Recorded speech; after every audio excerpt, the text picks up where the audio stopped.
You know those embarrassing moments when you are with a client, you're having an important meeting, or perhaps you're having a date, and there is this embarrassing going on in your stomach, and you just feel like you don't want to be here altogether? Well, today we're going to talk about ways to reduce bloating and also water retention, so stay tuned.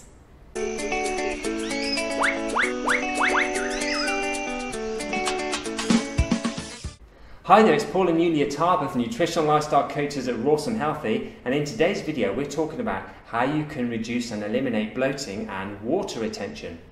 Yes, so now there are a few things you can definitely do if you experience bloating. Now the first one is to learn food combining, and it's surprising how many of our clients don't know about food combining. Well, I mean, actually it's hardly surprising because in our world we don't get taught about it, but it's something that you need to learn and know and master as well. Now, can we just give a food combining in a nutshell? What goes with what? Yes, so the first one is fruit and fat. Now, if you have a smoothie with like bananas, just a little bit of chia seeds, you'll probably be fine because you're going to blend it all together and it will digest better. But if you're going to have a meal where you have just eat a couple of bananas, followed by half an avocado, then you eat some nuts and seeds, and then on top of that you're going to eat some oranges, and then, you know, it's just not going to combine well. And when food doesn't combine well, what happens? You get indigestion, you get bloating. Yes, you get bloating and you get gas as well, and your digestive system doesn't function to its optimum. So food combining is an important one to make sure that you get right. So the next one is drinking water. Having it straight before your meal or during a meal or straight after. Yeah. Not a good idea. Especially fizzy drinks like some people have, or when you have, you know, a smoothie on top of your lunch that wasn't fruit-based, there's like some perhaps starch in it, and again it's food combining also, and like drinking on top of eating is gonna cause upset digestion. So what do people want to do? Well, you can in some situations have water in your meal. Say for example you have bananas, you put it in a smoothie, you add some water, and that's okay, that's fine. But if you're gonna like drink a big glass of water, then you're gonna have, say, a meal of, I don't know, could be a salad meal with some fat in there, for example.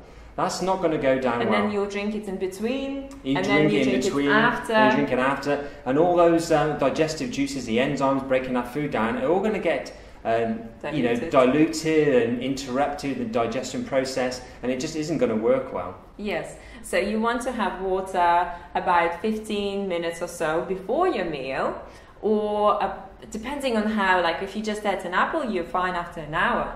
If you had like a denser meal with some fat in it, or a cooked meal, then you want to wait for a couple of hours, good couple of hours, and sometimes perhaps even longer. So you just need to feel. And also, if you feel like after an hour or so you just feel so dehydrated, that means that you haven't drank water before. Enough water before your meal. So it's always a good idea to start your day with drinking plenty of water, so you prepare, so you're hydrated. Then to have hydrating fruit for your breakfast, which is something that we always recommend anyway, and then to also make sure that your meals hydrate you well. If you dehydrated after your meal, then you know there's something not quite right with your meal, something that you can tweak and improve. So what's the next one? The next one is spicy foods, very spicy foods. Now, some people like spice, some people can tolerate a little bit, others just cannot do spice. That's me. You're like that as well. Never liked it. I can do a little bit, but not too much. But if you really don't like spice, that can really irritate your stomach, your gut, and that can cause indigestion and things like bloating as well. And I always like to tell to my clients, you know, when you eat something really spicy and you go, oh, this is so hot. Well, think about what's happening in your stomach. And all this burning sensation, and if your digestive system is upset anyway, for most people on this planet, they need to focus on healing their gut, their digestive system, because from there then other issues develop. Then spicy food is not something that would ever recommend you eating. So you need to go with, you know, more plain foods, which you can still diversify with beautiful flavors and different textures and all kinds of things, but it's not going to be spicy anymore. And it's you used to like spicy food, now you don't really care so much about Not really, no. I used to have really hot, spicy food. It used to burn my lips, but now it's like, I want to enjoy my food. I don't want to be suffering when I'm eating my food, so I don't know. No. Okay, so what's the next one? The next one is exercise. Very important. Very important. Now, exercise is a very important part of digestion as well, because you need to move your body to help your digestion. And if you don't exercise, and I think we've probably all done it one time or another, where you've had a day, you haven't really done any exercise, but you've been eating your regular meals, and you start feeling, wow, I start feeling a bit bloated and heavy, and I don't feel good. It's because you need to exercise. We're designed to exercise, and this helps the muscles in your digestive system to push the food through, so you have a healthy digestive system and you don't get constipated. If you're constipated, this is another one actually, you can segue into this one, constipation, it all backs up. If you're constipated, then you're going to get a heavy, bloated belly as well, so that's another important point as well. Yeah, so it's actually quite strange that constipation in our world is seen as normal. You just go and get laxatives and you take them and then you're constipated again. But wow, you need to be ringing your alarm bells. Why? What's going on? Because when you're constipated, what's happening in your body? All those toxins and all those poisons just sit there. So your body is not cleansing itself properly. You need to be pooping regularly. You need to be pooping actually once a day is minimum. Is that like absolutely minimum? It's like survival almost mode. You need to be, and even more important, not just going regular, but make sure that you have a good transit time. So right. I think the experts sort of agree it's 36 hours or less that your food should take to go through your body. So that's really important. So not just how regular you are, right. Not just how regular you are, but your last meal, how long it takes to go through your body.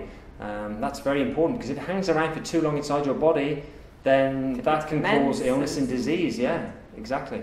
Yeah, so it's very important to stay on top. Now, another thing that I want to mention is that you also need to make sure that you're free of candida and parasites, because that can cause bloating. Regardless if I'm eating a super healthy diet and I'm doing all these things, but I'm still bloated. Well, you still got some gut healing to do, and for that, the diet that we promote, Coach On, the programs and our products as well.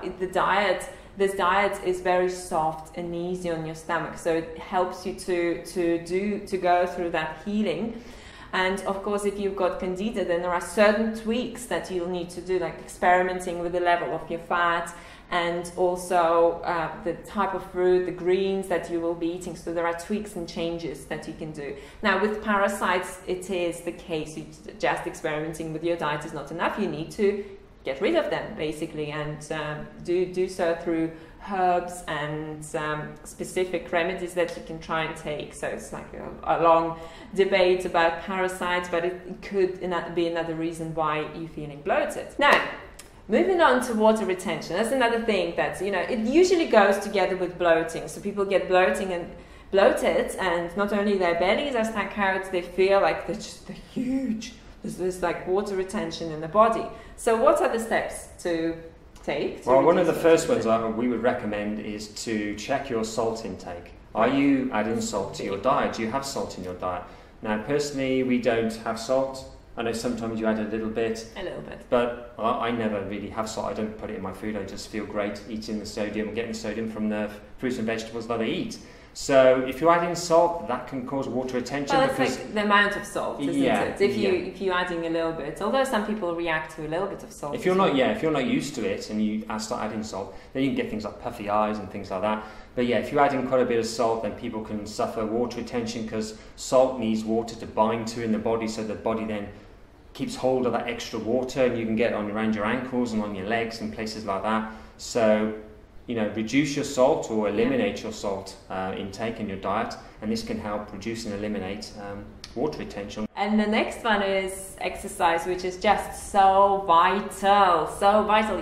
I know that you're busy. I know that you've got a busy reality, but it's a priority, You're busy and you still manage to brush your teeth, and you're busy, you still go to the shower. You're busy, you still exercise, even if it was 15, 20 minutes and brisk walk that you're going to get out or jog, or running up and down the stairs, which is a great one, or squats or some body weight. You can do it, you can fit it in, anyone can fit it in. If you can fit your meals in to eat your food, then you should be able to fit in exercise. It's that important. Exactly.